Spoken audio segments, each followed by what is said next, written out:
The wait is over. Dive into Audible's most anticipated collection, The Best of 2025, featuring top audiobooks, podcasts, and originals across all genres. Our editors have carefully curated this year's must-listens, from brilliant hidden gems to the buzziest new releases. Every title in this collection has earned its spot. This is your go-to for the absolute best in 2025 audio entertainment. Whether you love thrillers, romance, or nonfiction, your next favorite listen awaits. Discover why there's more to imagine when you listen at audible.com/bestoftheyear. The amazing Kate Casey. Welcome back for another episode of Reality Life with Kate Casey, and welcome back to this Saturday series episode. I have the most inspiring guest today. His name is Johnny Rodriguez. Now, this is a deeply personal episode for me. I'm a former lacrosse player and coach. My oldest daughter attends Mater Dei, where today's guest leads the boys lacrosse program. And my son plays on a club team coached by the same men who stand with him on the sidelines. So this conversation isn't abstract or distant. It's about someone who is part of my own community, someone my kids look up to, and someone who represents the heart of a sport that shaped my life. Johnny Rodriguez is the head coach of Mater Dei's boys lacrosse. He's a former national champion goalie at Salisbury University and a former Major League Lacrosse player. Now, Johnny isn't just a great coach. He's someone who rebuilt a struggling program into one of the strongest in the West. But in 2023, at just 35 years old, he was diagnosed with ALS, also known as Lou Gehrig's disease. ALS is a progressive neurodegenerative condition that attacks the motor neurons in the brain and spinal cord, ultimately robbing the body of movement. When Johnny received his diagnosis, doctors told him he likely had a few years to live. Instead of surrendering, Johnny did what great athletes do. He created a game plan. He has used every bit of discipline, training, and competitive fire to stay in peak physical condition, working daily to slow the progression of a disease that wants to shut his body down. And here's the thing that says everything about who he is. The morning we spoke, he was awaiting the birth of his third child. Midway through the interview, his wife Christina called to tell him it might be time to go to the hospital. Most people would have ended the conversation immediately, but he didn't rush. He wanted to finish because sharing his story is part of his purpose now. Now, during our conversation, he talks about the early signs that something wasn't right, the moment of diagnosis, and the emotional shift that allowed him to move from fear to gratitude. And he also points out something that many people don't know. Athletes, firefighters, and military service members, all physically demanding high-stress roles, experience significantly higher rates of ALS, a pattern scientists are still trying to find out. Now, what you're going to hear today is a man refusing to let his diagnosis define his life. He talks about fatherhood, faith, legacy, and why he believes he has this disease for a reason. Johnny Rodriguez isn't just fighting ALS. He's leading, inspiring, and living with extraordinary intention. Here is my interview. Johnny, it's a pleasure to meet you. You as well, Kate. Thanks for having me on. So first thing, I'm so excited to talk to you because you're from Annapolis. Did your family have any connection to the Naval Academy? We did not. I get asked that question all the time. My dad just kept bouncing around between jobs to jobs, we were born in Jersey, went to Pittsburgh, down to Florida, up to Maryland. And then he said, screw it. And he started his own business and he bet on himself. And now he's doing pretty well. So how early into childhood are you picking up a lacrosse stick? Until I moved to Maryland. So I didn't start playing lacrosse until between 7th and 8th grade. 7th and 8th grade. Oh my gosh. Well, what sports did you play before that? I was a hockey player since I was 3 years old. I played hockey. My dad played college hockey because the hockey is just all year round. So my hockey coach was like, guys, we had just had like an 80-game season, which is crazy to think in 6th grade. And he's like, all right, we're taking a break of hockey and we're all going to go play rec lacrosse. We live in Maryland. We should be doing this anyway, right? And so he takes us. It's the first day we go into this trailer and I go in there and I pick getting all of our equipment. I picked the biggest stick possible. I'm like, this thing's going to be easier to throw with, easier to catch with. And so that ended up being the goalie stick. So that was where I was like, okay, all of a sudden I'm a goalie now. It wasn't my mom's first choice, but I didn't really know what I was getting into at the time. Anyways, I played hockey and lacrosse and I played football in high school, but hockey and lacrosse were my two main sports growing up in Maryland. If you're decent at lacrosse, you probably got a good chance of getting the college scholarship. So I got a scholarship. Then I went to college to play lacrosse, but I also got to play hockey. I played both sports in college. A lot of fun. You got 2 times the amount of friends that way. And I always knew if lacrosse didn't work out at that high level, I could always go back and focus on have hockey. And I didn't realize I'd end up playing both sports. How did you handle academics and two sports? That sounds like a wild schedule. And partying and, all and at the Salisbury extra. State, I'm sure you did. Yeah, it was tough. Burning all three ends of the candle, as I like to call it. Not treating my body well in terms of sleep and pushing it to its limits athletically. A lot of concussions, but school was always. I wanted to follow my dad's footsteps, and in order to do that, I needed to learn a lot in college. So they had a great business school, Purdue School of Business, where Purdue Chicken is headquartered. And so I think I ended up graduating the top 10% of my class. Nothing crazy, but I was still able to keep a hold on my academics. Would you feel like you had a similar mindset to your dad since he started companies? Yeah, well, my dad, we always lived very low means. Like my parents had to refinance a house multiple times to keep me in hockey. And I remember that. I remember being like, at the time, I didn't know how crazy that actually was because they didn't make it seem like it was a big deal. But nowadays, having a family, having a mortgage, that's serious stuff. And they did that for me. So I always knew that they always wanted to give their kids the best. Then I saw my dad quit and refinance. One of the refinances were so he could also stop working for a year and continue to support the family. And this was an all in. He pushed all the chips in on this one and said, I'm going to take a year off. I'm going to start my own company. And for the first time in his career, he started his company. And that was when I was a senior in high school.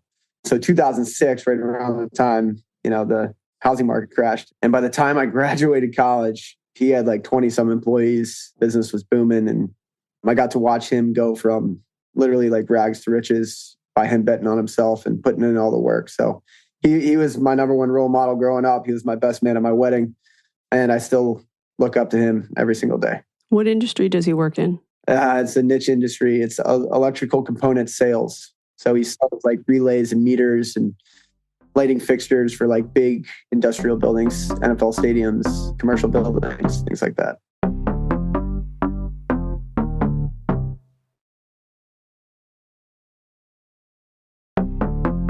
So at what point do you consider playing lacrosse professionally? It's funny. This all segues together. So I got a job out of college, really nice job paying probably around 6 figures plus the commission. And it was like one of those diamond in the rough kind of opportunities. And I also got drafted to play professional lacrosse.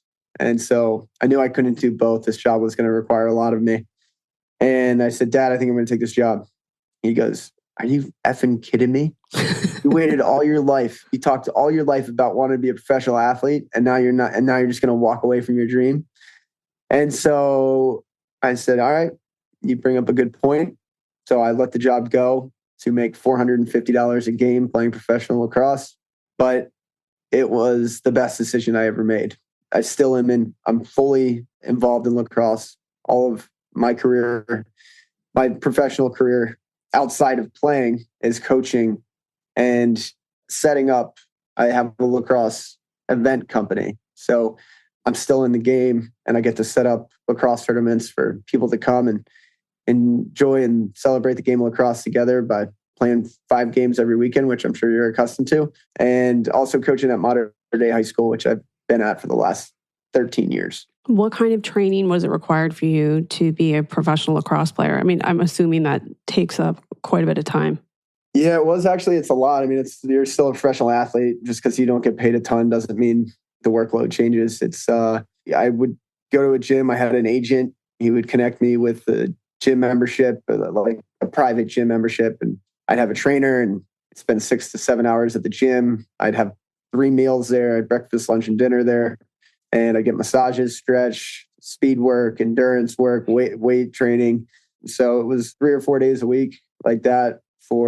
I played for like 7 years, and with a nutritionist there was a lot going on. But just to keep the body in peak shape, and then you travel out every weekend to whatever state you're playing in and playing the game, and that season lasts about 16 weeks, and then you get home, and then there's another season going on with this other LXM Pro Tour that I played in. It was a lot of fun. It was a lot of traveling.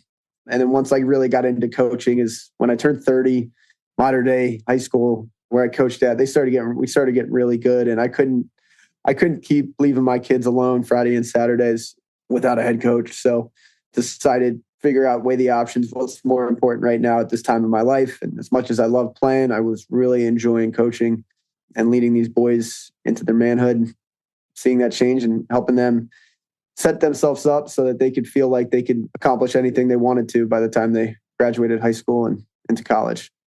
Now, you're being modest, but the team was relatively unknown at the time that you started working with the program. And by 2023, they're a top 10 team in the West Coast. Yeah, it was a journey. I think it was a journey that we enjoyed every day of. It wasn't just me. We had an incredible coaching staff that bought into it, and all those players and all the parents and families that supported that program, and still what it is today. But yeah, when we were 0-18, I looked at it as just an opportunity. I said, everybody else, all the other teams at this high school have found success. There's no reason the lacrosse team can't find it. And I remember being in Maryland, knowing about Modern Day, and I realized how cool it is to coach here until, you're Googling how to come up with your 8th consecutive loss in a row speech post-game. But you grow, and we really focused on the character, and the boys bought into that. They weren't so worried about the wins and losses to begin with. We had the club stuff going. We had the youth stuff going, so that we didn't start coaching these kids as freshmen. We started coaching them in 6th grade, and that translated into a lot of camaraderie, extremely strong brotherhood between the boys that still exists today, and is passed down from seniors, from the upperclassmen to the underclassmen every single year. And they see why the program has gone so far as it has, just because of the hard work and the dedication and the camaraderie, that brotherhood that I keep talking about between the boys. So it was an absolute incredible journey. 0-18 to top 25 in the country. I think that took 6 years. Number 1 in the West. I think in 15, I got the job, August of 15, and our 2022 season, we were ranked number 1 in the West region of the country, which was pretty cool. One of the things that I love that you do every year is the event in support of Wells Crowther. Yeah, but that is a lacrosse player from Boston College, exited the World Trade Center, ran back in several times, saved several people's lives that day until the building collapsed on himself, and that red bandana stood and was found. So in honor of that and in support of that, on 9/11 every year, our boys get into that parking garage and do those 100 or 200 sets of stairs in honor of that memorial, Wells Crowther. I love that. Well, talk to me a little bit about your diagnosis. Was there something that stood out for you as a moment in time where you felt like something was off with your health? Yeah, I was doing a curl. I was at the gym, and it was my regular routine. And I've just noticed after a couple of weeks, the same exercise, that curl. We all know what a curl is. And I can't keep my wrist straight. My wrist keeps dropping down. So I'm lifting it up, and the first thing that comes up instead of my hand is my wrist, because my hand is dropped behind my wrist now. So I knew there was something wrong with that. This was in like April of 22, and it continued to progress, and I got weaker and weaker. So I started getting all these MRIs to try to find pinched nerves or something wrong with. It wasn't just at this point, it wasn't my hand, it was in my arms too. My extensor muscles I could see were extremely weak. And finally the doctor said no more, or the insurance company said no more MRIs. You need to go see a neurologist. Go see a neurologist. He seems to think I have something serious. I'm like, okay, whatever. I definitely don't have anything that serious. He hasn't even dropped the ALS bomb yet on me. But I go back, so we do a bunch of testing. I go back 2 months later, and he said, and this is October of 23, and he says, Johnny, we've got the results, and we found out what this problem is. And me, I'm like, hell yeah. I've been trying to figure out this problem for a year and a half. What is it? And he's like, you have ALS. I said, come again? ALS. Like, that's the ice bucket challenge. I know about that. That's you die shortly after you get diagnosed with that. And so, yeah, I just immediately took out my phone, Googled it. I saw life expectancy 2 to 5 years. And this is at 7:30 in the morning. 3 days prior to this news, I just find out, my wife tells me that she's pregnant with our second child. And, how can this be possible? Like, I just started this brand new chapter in my life where it's no longer about me. It's about my family. And I'm loving this new life. And you're telling me now that this is everything that I'm looking forward to is going to be taken away in the next couple of years by myself. Got to go home eventually at some point, tell my wife that, hey, babe, by the way, doctor said I only have a couple years left to live.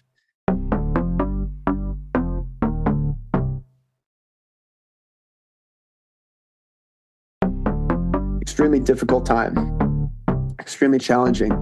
And the months following that, extremely, even harder, because now you're letting it soak in, you're letting it sink in. And I'm looking at my kids and they might be smiling, but I'm looking right through that smile, devastated, knowing that I'm never going to get to see you graduate from high school. I probably won't get to see your first date.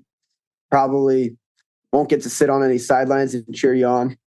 But I grew out of that. What I've learned and what I've gotten from this disease, I am forever grateful for. Right now, it's safe to say, and I pray for all the other ALS patients out there every single day. I really do, for their strength, for the slowing of their progression, their ability to love and be loved, and be grateful for what they have and what they don't have. But I'm in the top 1%. Nobody's told me that. I just know. I just played lacrosse a month ago. I'm over 2 years into a diagnosis. I'm still playing lacrosse. I'm running full speed. I really haven't slowed down my life at all. My handwriting's a little off. My handwriting's pretty bad. It was bad to start with, so it's really bad now. But what I've learned from this disease is the importance, and it's so cliche to say it, but living in the moment, and I'll expand on it, but being present. If I think about Christmas time, if I think about 2 Christmases from now, I lose focus on what's important to me, what's most important to me. I start thinking dark scenarios down that road. It's unknown. But what is known is this moment that we have today. This is the moment we've been given, and it is a gift. Our entire life is a gift. So every moment we have, we need to cherish it. Because if we start taking this gift for granted that we have 4 years, 5 years down the road, we start thinking about that. And don't get me wrong, it's good to plan. And we all need to plan a little bit. But it doesn't mean we put ourselves in that place for longer than we need to. So loving and being loved is the most important thing that I feel that we have in this world today. Showing the gratitude for that love that we can have and that we can feel, I think is incredibly important. And when you learn how to die, then you start learning how to live. And these are all this is what I've picked up and what this diagnosis has become to me. The only reason I think I have ALS is because the doctors tell me I have ALS. I don't let this disease take over my thought process. I wake up every day, and don't get me wrong, I grind. Instead of working out in the gym all those hours I was telling you about, now I'm just doing treatment every day, all different kinds of treatment, but I'm putting in 3 to 4 hours every single day to keep my body healthy. There's no treatments like, hey, this is what you do for ALS, because ALS is going to kill you no matter what. But it helps me, it keeps my mind right. It helps me feel like I'm competing and not just taking a back seat and letting it beat me up. I'm getting up and I'm fighting it. And I'm loving all these beautiful gifts that God just keeps planting in front of me. I got 2 beautiful kids. Maybe by the end of the day, I'll have another one. I know. Beautiful wife. I have an incredible group of friends. We have a really close group of friends out here that I'm extremely grateful for. Like 6 or 7 couples, all having kids. So I have 2 incredible parents. I'm just happy. I'm just grateful for the position that God's put me in and the purpose that He's given me in this life. So it's all in all, this disease up to this point has been nothing but an absolute blessing and has changed my life, turned it 180 degrees into a much brighter direction than I've ever been running towards. You work with so many kids. You yourself have been a young athlete. What is your one piece of advice for them, not about specifically playing the game of lacrosse or any sport, but what it takes to make it through adversity? At Modern Day, we always say pray for the adversity, because the adversity is what allows you to grow.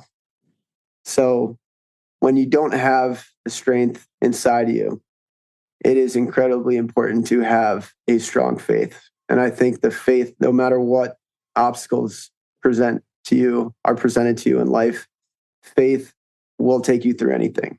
Faith will take that weight off your back, pick that weight off your back, pick you up and tell you to keep going. And I think that is the most important. And, my kids are too young at this point, but I think that is the number one thing I want in their foundation is to have a strong faith. And I think that is most important. So if people want to follow you and your journey or be in support of ALS charities, where could they go? Augie's Quest is an incredible foundation. They're doing incredible things for research. Just started the Champion Insights program, which is a massive study to try to finally figure out why athletes, firefighters, and military have higher percentage of likelihood to have ALS. It's starting up in just a few days at the beginning of next month in December.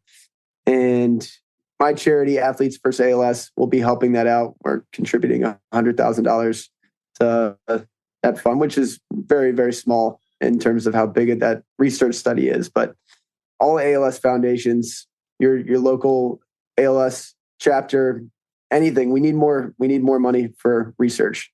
This is a rare disease. So big pharma companies are not pursuing finding cures for diseases like ALS. So a lot of this is privately funded and we need more awareness. We need more money or more research. We need more awareness to build that fundraising effort. So if there's a drug usually runs between, believe it or not, to get from trial to production about $1 to $2 billion. Just to put that in perspective and to give a little hope out there, 10 to 15% of ALS is genetic. The rest is sporadic. They're sporadic, meaning there's no reason why we know we have it at this point. But 10 to 15%, they just stumbled upon a cure last year. Tofersen is actually healing, and the ALS patients are going from disability back to their abilities to be able to move, to regrow muscle back in their bodies or regrow function back in their bodies. And so there is hope. We've been chasing this for a long time. But again, there's so many families like mine that are struggling right now, that are hurting. And it's a village that gives us hope, that puts that hope into action. And so if you can do that, we greatly appreciate it. You can find me on Instagram at J3Rod, J3ROD. If you have questions on ALS or anything else, give me a shout, shoot me a DM. I'm happy to answer them. So grateful for your time and congratulations. I'm hoping the baby's born today. Yeah, me too. This would be a great birthday. The amazing Kate Casey. I want to thank my great guest, Johnny Rodriguez, and remind you to make sure that you click subscribe. Please leave a 5-star review. Join the Facebook group, Reality Life with Kate Casey. You can get my list of what to watch in unscripted TV every week, which does include a lot of inspirational and sports documentaries and series, by going to katecasey.substack.com. Make sure that you check out bonus episodes on Apple Podcast and on Patreon at patreon.com/KCasey, and follow me on social media. I'm on Instagram at KCCA, TikTok it's KCasey, and Twitter, Threads, and Blue Sky at KCasey. Check back Monday for an all-new episode.